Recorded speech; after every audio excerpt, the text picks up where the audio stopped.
Many questions on your mind, searched all around, but you couldn't find. Here's a program that's made for you, so your faith can be renewed. Oh, we know easy, yes we know, but you gon' make 'em for sure. We'll become the saints in jeans and shirt. Catholic Faith Forum on TV. Judgment Day. Familiar words, but still very misunderstood. A lot of people believe that after death comes judgment, but a lot of people still don't. So to answer the question with me today, does Judgment Day really exist? I have my super anchor, co-presenter, coordinator. In fact, executive, let me leave it there. Father JudeMary Owoh. Father, welcome. It's good to be on the show today. Thank you for being here. I'm sure we're going to have a very beautiful time, and we're also going to enlighten our guests on Judgment Day. Judgment Day, okay. Get ready. You've heard it, yes, Judgment Day. So stay tuned, don't go anywhere, and we'll be right back after this short break. Catholic Faith Forum on TV. Welcome back. You're watching Catholic Faith Forum. And I'm May, and I have Father JudeMary in the house. And we're talking about Judgment Day. Yep. So, do you believe Judgment Day really exists? Yes, so there's Judgment Day. From the teachings of the church, we understand that there are 4 last things that every person should contemplate. Death, which is certain, everybody knows. Everybody will die someday. One day you must die. Exactly. It must come. It will come. It will come, one way or the other. So death, then judgment follows. As we're told in Hebrews chapter 9, verse 27, it is appointed for a man to die once, and after that comes judgment. So, and then after judgment, the other 2 things that we must always be faced with, one or the other, is heaven or hell. So it's a reality. And this reality is so because we know from the fact of Jesus' death and resurrection that there is a life. And he told us, there is a life that there's a place I'm going to prepare for you after this world. And that is the reason why a person's life will be assessed based on how they have lived in this world. Okay, so you are saying that the plan has been that every man will die and eventually get judged for whatever he has done on this earth. So was that the initial plan from the creation of man? No, God created each and every one of us to live with him here on earth first, and then eventually to be united with him in heaven. We're told in Genesis chapter 3, verse 15, that there was this fall, the fall of man, which led to man falling away from God's initial plan. Being cast away. Yes. So that sin, disobedience, now brought death. With the coming of sin came death. And this death means a separation from God. But God didn't want us to remain separated from him. And that is why in the fullness of time, as we're told in Galatians chapter 4, verse 4, God sent his son, who came to die for our sins and then to lead us back to God's original plan, which is for us to always be with him. Okay, so you've just said it. Since Christ came to die for us, so how come things didn't go back to the way they were? Yeah, that's a very fall, yes. It's a very interesting question. And sometimes we all wish that things would just go back to the way they were. Let's go back to the Garden of Eden. Let's decide not to eat the forbidden fruit, and then maybe we just have a rewind. We're wiser now, exactly, so we understand. Make the same mistake twice. Are we really wiser now? We are not really wiser, if you ask me, because if anyone would take life seriously, they would understand that you'll be accountable for everything that you've done. I think it's also wisdom in having that hindsight to say, this is what happened, this is why we are where we are, how much are we doing in order to move on from here? Yes, so in God's wisdom, so in God's wisdom, he has allowed the script of the world to keep playing so that each and every one of us can make reference to the past, assess the present, and then live in the hope of a better future. So you're saying every single person must die and be judged? So long as you've been born. I think it was, I'm not sure if it's Jean-Paul Sartre or, I think it was Jean-Paul Sartre who said that once born, a person is on a procession to the grave. Even though that seems very, very fatalistic, almost like the grave is you the live end. to die. You just live to die. But we know as Christians that there is another fellowship in heaven. You know that song? Do you know? There is another fellowship in heaven. I know there is another. This is not before we turn this into a fellowship. So, but the idea is the idea is really that there is another life, and that gives you hope.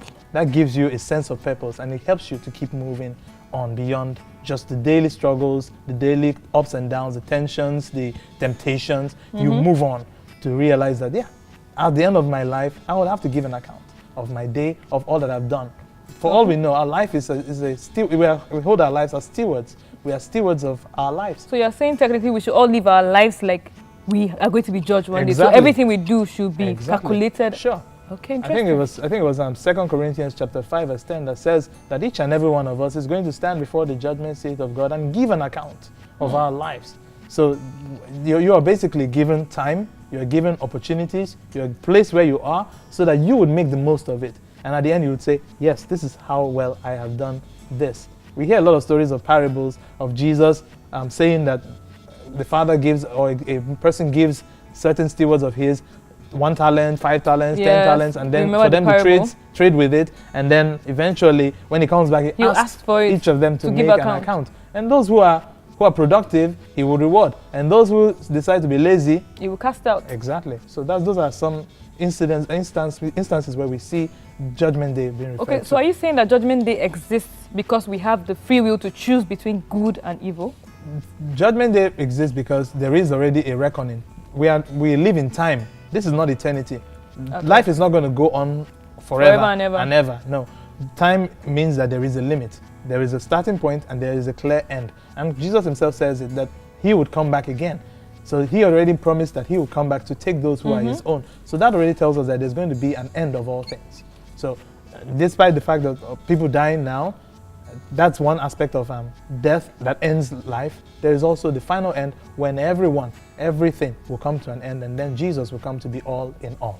I keep wondering, those that died before the coming of Christ, were they also judged? Of course. You know, when we talk about Judgment Day, I think it's important we stipulate clearly that there are 2 kinds of judgment. There is particular judgment, that which will happen to each and every one of us who lives this world before Jesus comes. And then there is the final judgment, which will be for every one of us, whether we are alive or dead. For those who die before Jesus comes back, they would be judged immediately after death. And then at the end of everything, we all will come together to be judged again. Not necessarily judged again, but Jesus will come to be all in all for every one of us.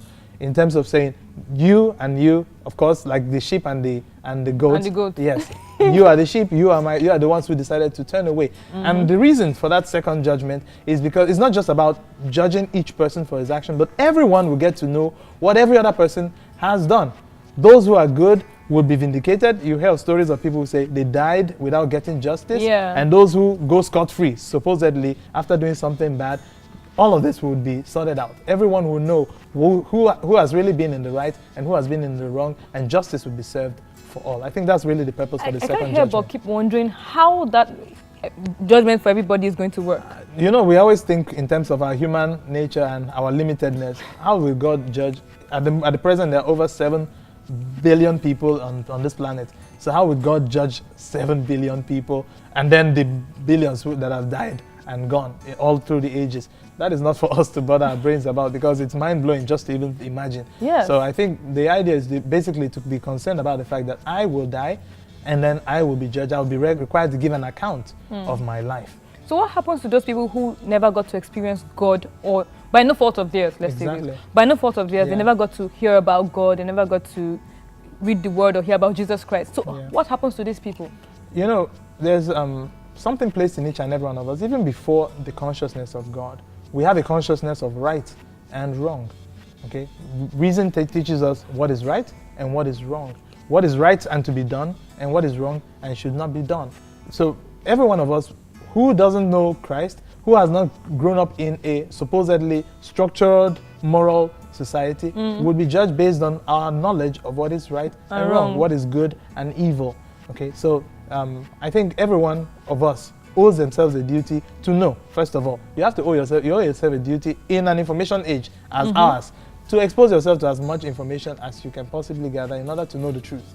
But if even with the preponderance of information, you still do not know what the light of Christ, of course, you have the light of reason to justify whatever you are doing. Why did you do this? I did this because I felt it was right. Okay, is it really right? That's a question each person has to answer for himself or herself.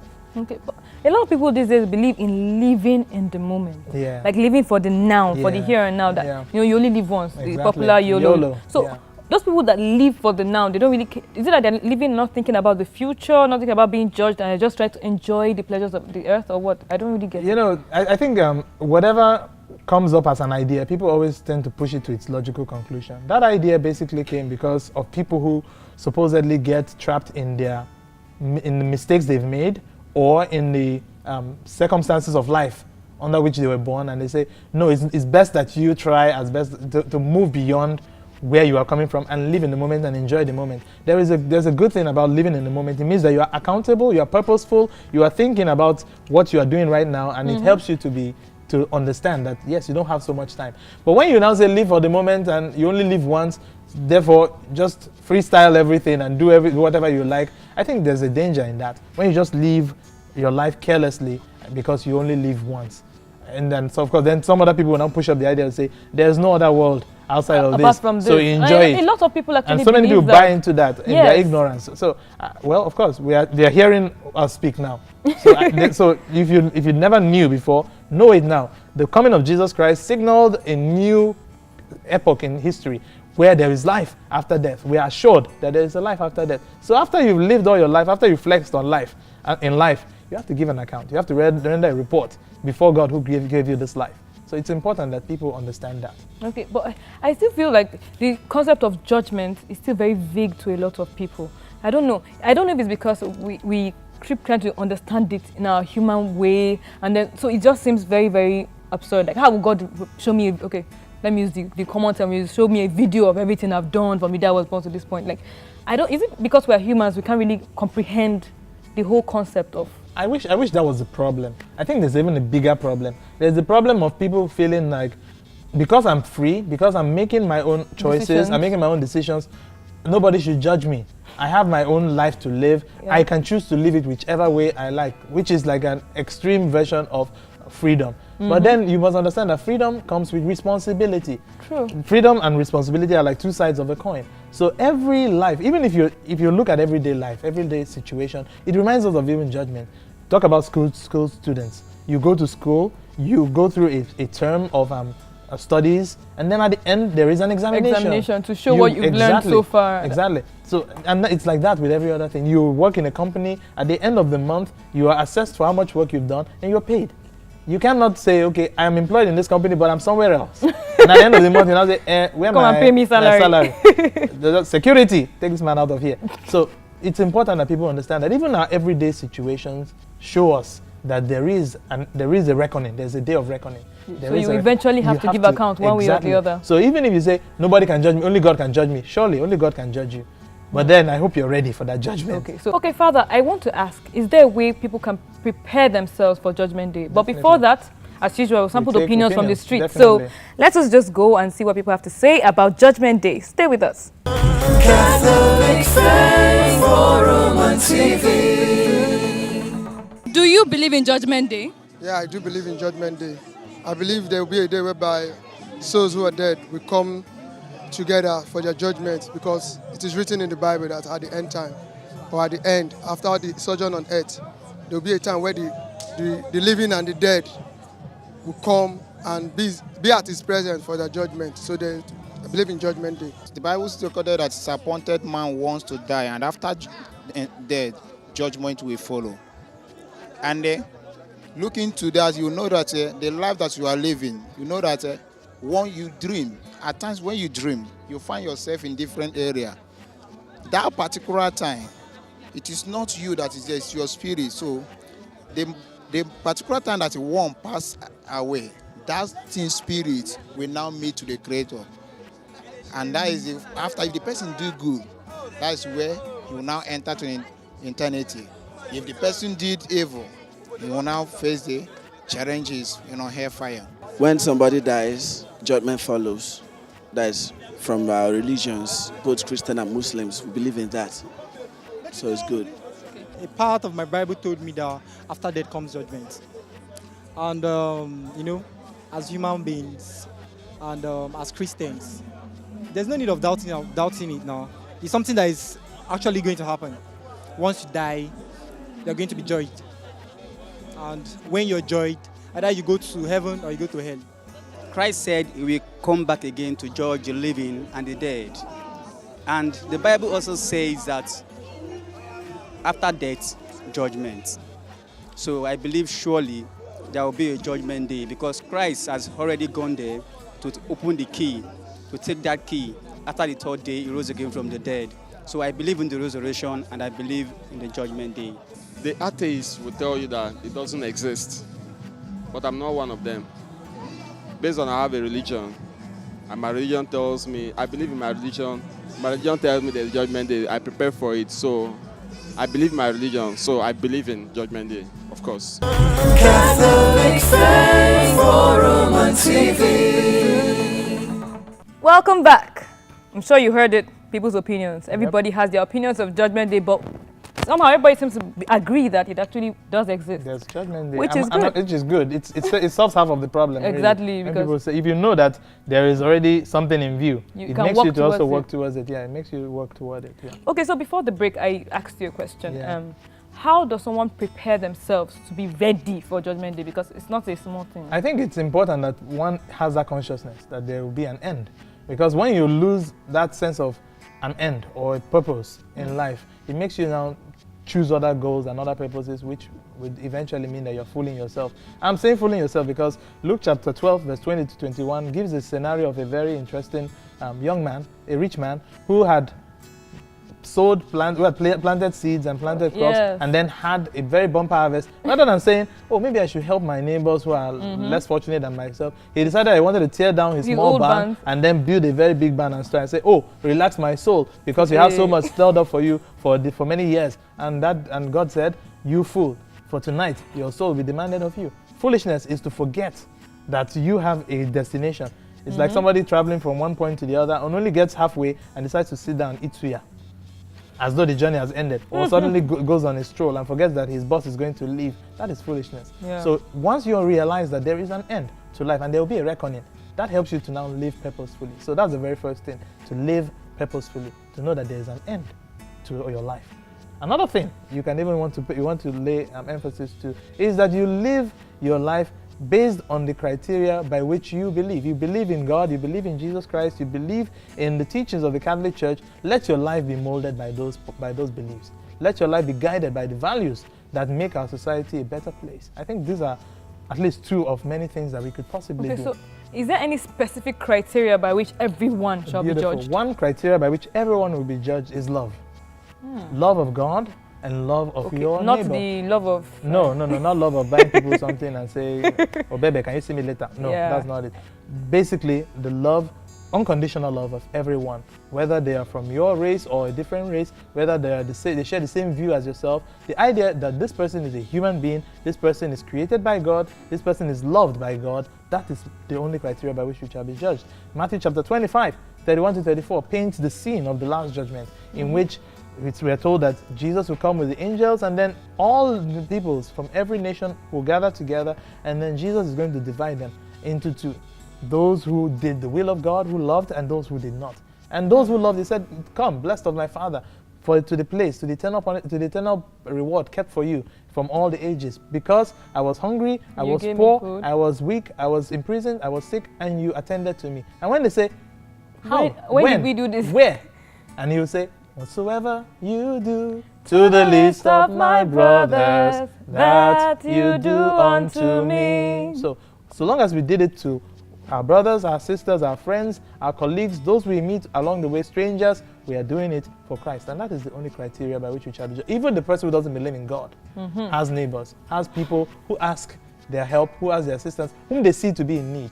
You know, I always loved, from a tender age, I always loved Phil Collins's Another Day in Paradise. Because it paints a situation of suffering, and that any one of us can see that this person is suffering and help that person. But we just walk away and then neglect that person. So that is something that we all have to think about and say, even if there is no judgment, let's live as though we can understand. We have sensitivity, we have compassion for people who are less fortunate. So we should try to live more humanly, be more humane. Care for one another. Put yourself in the shoe of the other person who may be less fortunate than yourself, because who knows, you may even be the person. That's true, that's true. Important. You know, just like Jesus said, the two major commandments. Exactly. Love Lord your God and love your neighbor. Above everything else, and love your neighbor as yourself. Luke chapter 10, verse 27. So those are the criteria. Exactly. Okay, so Father, let me ask you this very funny question. Okay. So does the prospect of universal judgment scare you? Yeah, well, you know, the fact that we said everyone's sins will be known, and then those who are guilty will be, of course, rewarded for their guilt, and those who are innocent will be vindicated. It leaves one scared if they are not prepared.